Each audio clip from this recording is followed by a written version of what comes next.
Hi guys, it's Audra at rankindragon channel. I have missed everyone. I have had a year that has just been unbelievable as far as the things I have had to go through. About a year ago, I went through a diagnosis of having cancer, multiple myeloma cancer. It's a blood cancer. It affects the platelets in your blood, and it causes them to mutate. And I thought I would explain a little bit about this cancer and about what I went through this year, and just to kind of show you what goes on, because I don't think a lot of people understand exactly what it is. I didn't understand it at first. I had no idea what I was going to be going through. And there's, all this controversy over stem cells and things like that, and it's nothing science fiction or anything far out there on the stem cells. They were able to use my stem cells, and I can explain that.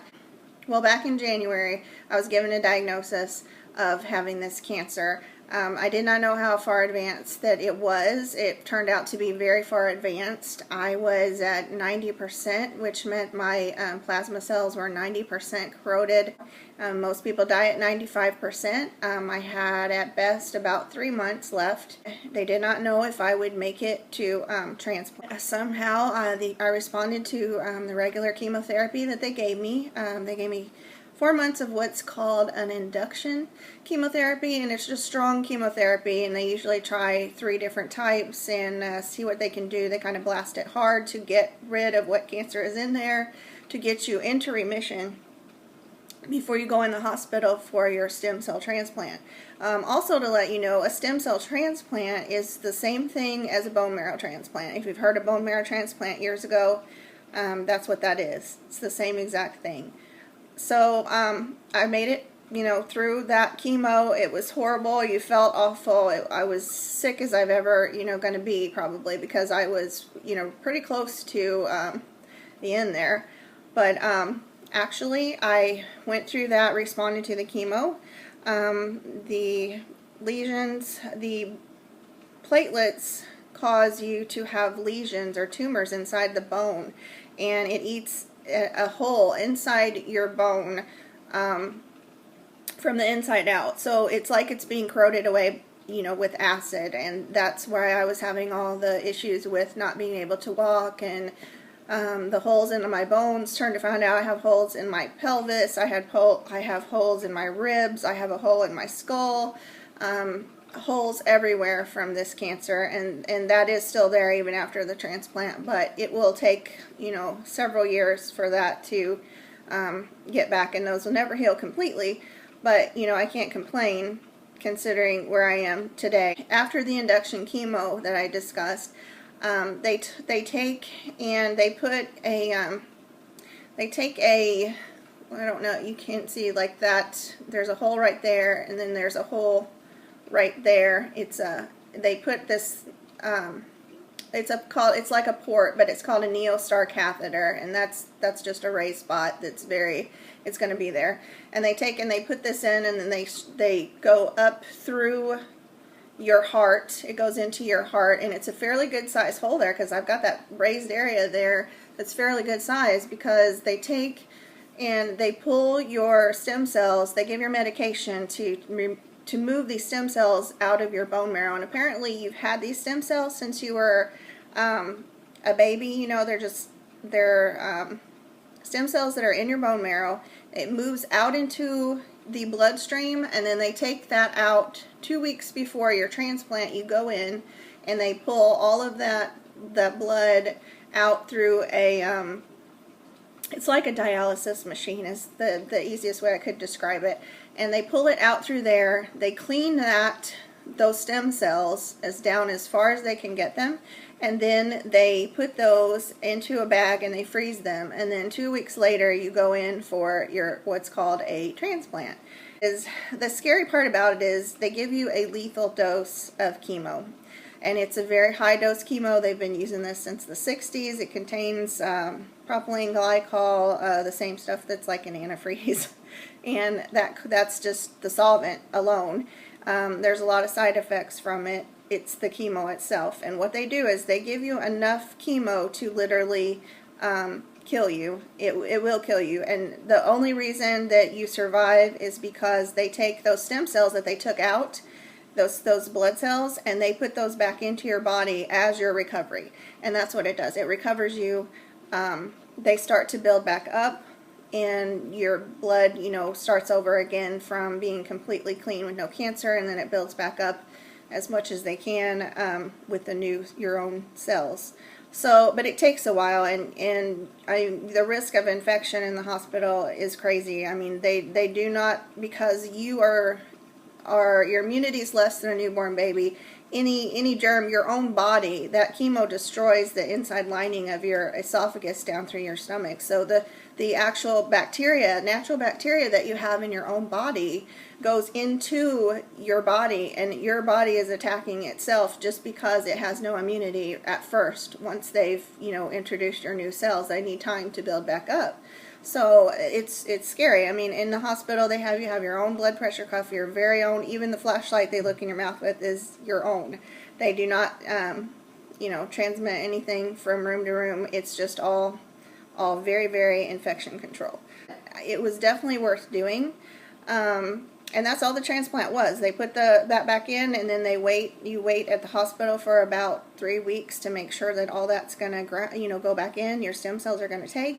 And in my case, it actually did, it did really good. Like, I came out, the cancer is in remission. It's not always a cure for my type of cancer. My cancer usually will always come back. But it might be, 2 years, 7 years. I mean, there's been a 15-year survivor. Leukemia and some of the other blood cancers, you do see a cure when they use a donor.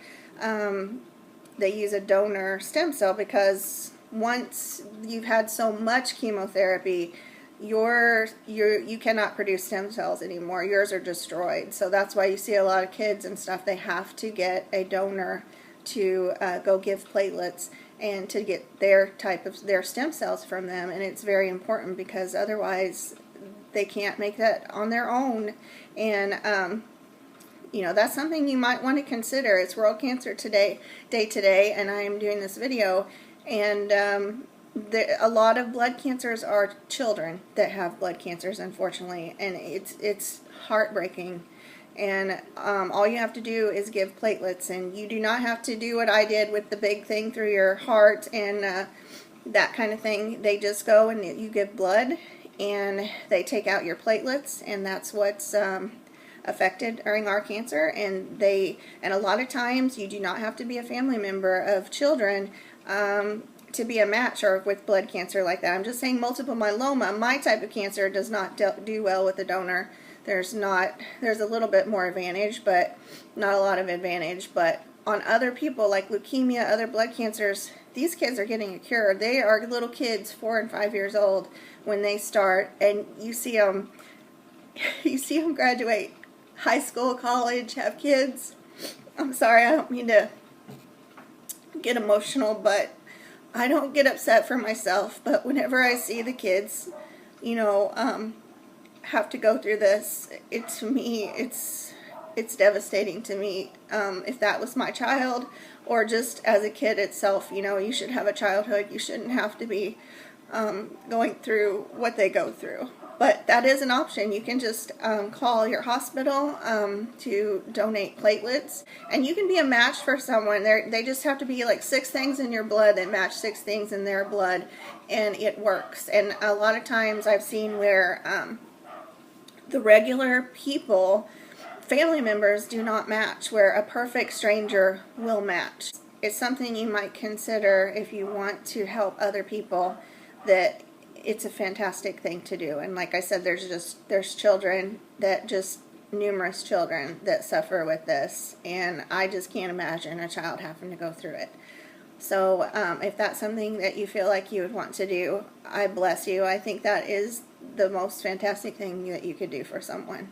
A stem cell transplant is not a total guarantee, because unfortunately I have had a few people that I was down there with that were getting they went through transplants, and they even had donor transplants, and they have relapsed now within just a few short months, and it's heartbreaking to me. Then also there are some that you know, have it and they go through the transplant and all the cancer is not gone. Another person I went through with actually had two back to back, and it didn't do for her what it should have done.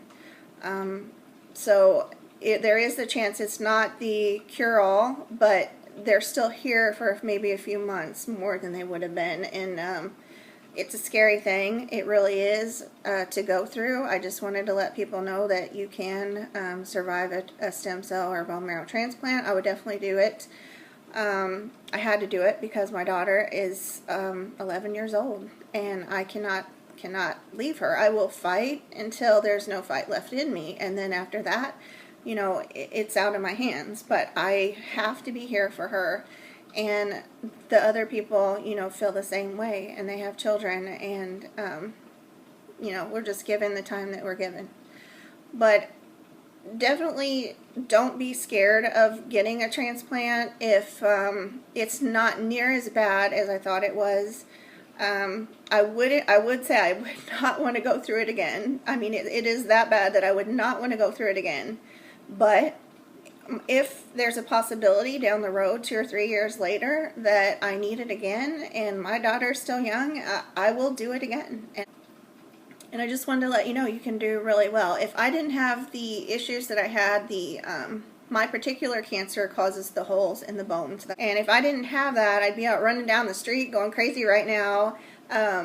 And I am off my cane, which is fantastic. I walk like, the creeper off of Scooby-Doo, but I can't, it's just I'm slow, but I'm here, and I can't complain. This is my real shaggy hair that I got a little bit of a Jim Kirk thing going on up here.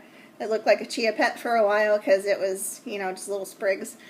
But, losing your hair, things like that, it's annoying as can be, but you're here, you're alive, and it's a great day. Every day is a great day. Every day is a fantastic day, and it is what you make it. This strict infection control meant no plants, and I'm like, no plants? What am I going to do? I love plants. So I put them all downstairs, and I had to keep them away. I was not allowed to touch any soil because aspergillus, some type of fungus in the soil or that's produced by the plant. So I had, I couldn't really do any of that until now, and even now I wear gloves, and I am just very, very careful with that. And then they really didn't, like the pet situation, since I have a house full of animals, and that was not an option. They're like my children. I can't get rid of those. We cleaned as much as we could. We got it as strict infection control as we could. And I made it anyway. So, I guess my own stem cells have been used to that since I was a little kid. So hopefully that's what saved me there. But, and I just wanted to say also that if I do find some things that I can put on video for you, I will do this year. My husband's going to have to help me with my garden, planting, and, my bones are still so messed up that anything like major I would need a lot of help with. So, if I do happen to, get a little piece here or there, I'll video for it, you guys, and put it up. And I still have my wonderful pets, and, if I find something fun to do with them or something that I think can help you out, I'll definitely video it for you. I appreciate everybody's thoughts, and friends on Facebook and things like that, and friends through YouTube. I really, really appreciate all the help that you've given me. Everybody have a good day. Enjoy your day, and enjoy your families. Bye-bye.